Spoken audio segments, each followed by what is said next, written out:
एक बाप प्रधानमंत्री, उसका बेटा आज भी विपक्ष में। एक बाप 7 सरकारों में मंत्री, उसका बेटा एक मंत्रालय मुश्किल से मिला। एक बाप पूरे बिहार का राजा, उसका बेटा 25 सीटों पर सिमट गया। विरासत मिलती है, काबिलियत नहीं। आज बात करेंगे उन 10 नेताओं की जिनके बच्चे राजनीति में आए, मेहनत भी की, लेकिन बाप की ऊंचाई कभी नहीं छू पाए। शुरू करते हैं नंबर 10 से। नंबर 10, मुलायम सिंह यादव और अखिलेश यादव।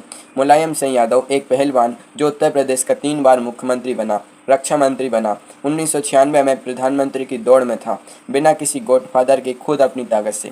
अखिलेश यादव 2012 में भारी बहुमत से मुख्यमंत्री बने, यह उनकी सबसे बड़ी जीत थी, लेकिन उसके बाद 2017 हार, 2022 हार।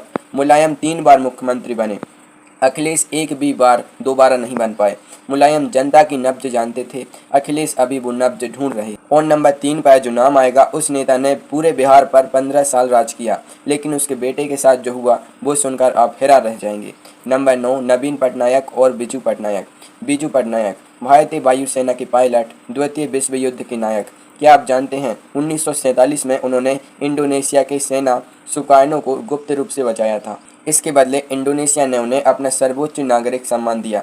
2 बार ओडिशा के मुख्यमंत्री, केंद्रीय मंत्री, एक अंतर्राष्ट्रीय कद का नेता। नवीन पटनायक पिता की मृत्यु के बाद राजनीति में आए, 24 साल तक ओडिशा पर शासन किया, लेकिन 2024 में पहली बार हारे। नवीन की सबसे बड़ी सीमा, वो ओडिशा के नेता रहे। बीजू दुनिया में जाने जाते थे। नंबर 8, फारूक अब्दुल्ला और उमर अब्दुल्ला। फारूक अब्दुल्ला 3 बार जम्मू कश्मीर के मुख्यमंत्री, केंद्रीय मंत्री, पूरे देश में जानी पहचानी राजनीतिक आवाज। उमर अब्दुल्ला 2009 में मुख्यमंत्री बने, 2024 में फिर मुख्यमंत्री बने। तो फिर पीछे क्यों है? क्योंकि एक बहुत बड़ा फर्क है। फारूक एक पूर्ण राज्य के मुख्यमंत्री थे। उमर जब 2024 में बने, जम्मू कश्मीर राज्य नहीं केंद्र शासित प्रदेश बन चुका था। विधानसभा की शक्तियां सिकुड़ गईं, उमर की जमीन ही छोटी हो गई। Number 7, HD. देवेगौड़ा और कुमारस्वामी। एच.डी. देवेगौड़ा एक किसान के घर पैदा हुए और भारत के प्रधानमंत्री बने, यह उनकी सबसे बड़ी पहचान है। बिना किसी राजनीतिक परिवार के देश के सर्वोच्च पद तक।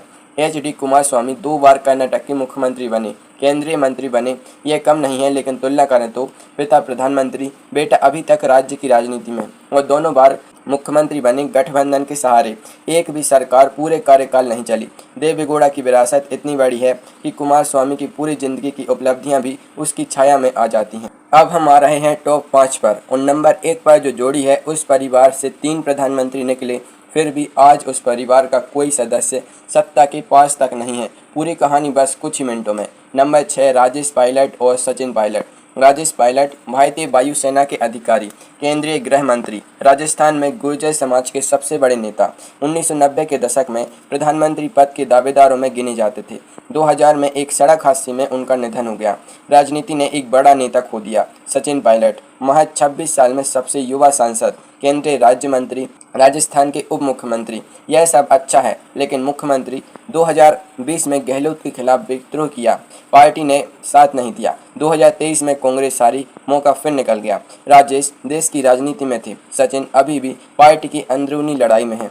नंबर 5, शरद पवार और सुप्रिया सुले।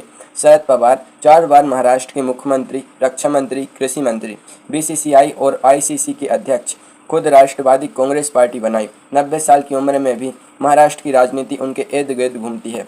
सुप्रिया सुले शरद पवार की बेटी, 4 बार बारामती से सांसद, पार्टी में अहम चेहरा, लेकिन पिता की बराबरी। शरद पवार ने पूरे महाराष्ट्र और देश को प्रभावित किया। सुप्रिया अभी तक बारामती से बाहर नहीं निकल पाई हैं। 2023 में जब अजित पवार ने पार्टी तोड़ी तो वो संकट सुप्रिया नहीं संभाल पाई, पिता शरद पवार को ही आगे आना पड़ा। नंबर 4, रामविलास पासवान और चिराग पासवान। रामविलास पासवान उन्हें कहते थे भारतीय राजनीति के मौसम वैज्ञानिक। क्यों? क्योंकि वो जिस तरफ होते थे सरकार उसी तरफ बनती थी। 1977 में हाजीपुर से 4,24,000 मतों के अंतर से जीते। उस समय का सबसे बड़ा जीत का अंतर। 7 अलग अलग सरकारों में केंद्रीय मंत्री, दलित राजनीति के सबसे बड़े स्तंभ। चिराग पासवान लोकसभा सांसद, 2024 में केंद्रीय मंत्री बने, लेकिन एक कड़वी सच्चाई, 2021 में चाचा पशुपति कुमार पारस ने पार्टी तोड़ दी। चिराग को हाजीपुर की सीट तक खोनी पड़ी, वही सीट जो पिता की पहचान थी। रामविलास ने दलित समाज को राजनीतिक आवाज़ दी थी। चिराग अभी वो आवाज़ बनने की कोशिश कर रहे हैं। बस 3 नाम बचे हैं, और इन तीनों की कहानी बाकी सबसे अलग है, क्योंकि यहाँ बात सिर्फ हार जीत की नहीं, बात है उस विरासत की जो शायद दोबारा कभी नहीं आएगी। नंबर 3, लालू प्रसाद यादव और तेजस्वी यादव। लालू प्रसाद यादव बिहार का वो नेता जिसकी एक आवाज़ पर लाखों लोग सड़कों पर आ जाते थे। 15 साल बिहार पर राज किया, केंद्रीय रेल मंत्री के रूप में घाटी में चल रही रेलवे को फायदे में लाया, मंडल राजनीति का सबसे बड़ा चेहरा बने। उनकी बोली, उनका अंदाज, उनका जनसंपर्क बेजोड़ था। तेजस्वी यादव 2022 में बिहार के उप मुख्यमंत्री बने। 2020 में आरजेडी 75 सीटें जीती, सबसे बड़ा दल, फिर भी सरकार नहीं बनी। और 2025 केवल 25 सीटें। लालू की राजनीति जमीन से उठी थी, तेजस्वी की राजनीति कुर्सी से शुरू हुई। लालू जो जातीय और भावनात्मक जुड़ाव रखते थे, तेजस्वी वो गहराई नहीं बना पाए। नंबर 2, इंदिरा गांधी और राजीव गांधी। इंदिरा गांधी भारत की लौह महिला, 1971 में पाकिस्तान को 2 टुकड़ों में बांटा, बांग्लादेश बनाया, बैंकों का राष्ट्रीयकरण किया, परमाणु परीक्षण करवाया, संकट में और भी मजबूत हो जाती थी। वो सिर्फ प्रधानमंत्री नहीं थी, वो एक युग थी। राजीव गांधी 1984 में मां की हत्या के बाद प्रधानमंत्री बने। उन्होंने भी अच्छे काम किए, कंप्यूटर क्रांति, दूरसंचार, पंचायती राज, लेकिन मां की बराबरी नहीं। बोफोर्स घोटाला, श्रीलंका में IPKF का विफल अभियान, 1989 में सत्ता गंवाई। इंदिरा तूफान में खड़ी रहती थी, राजीव तूफान से निकल नहीं पाए। नंबर 1, राजीव गांधी और राहुल गांधी। यह नंबर 1 है क्योंकि इस परिवार की विरासत सबसे बड़ी है और इसी अनुपात में फ़र्क भी सबसे बड़ा है। राजीव गांधी प्रधानमंत्री, इंदिरा गांधी प्रधानमंत्री, जवाहरलाल नेहरू प्रधानमंत्री। एक परिवार 3 प्रधानमंत्री।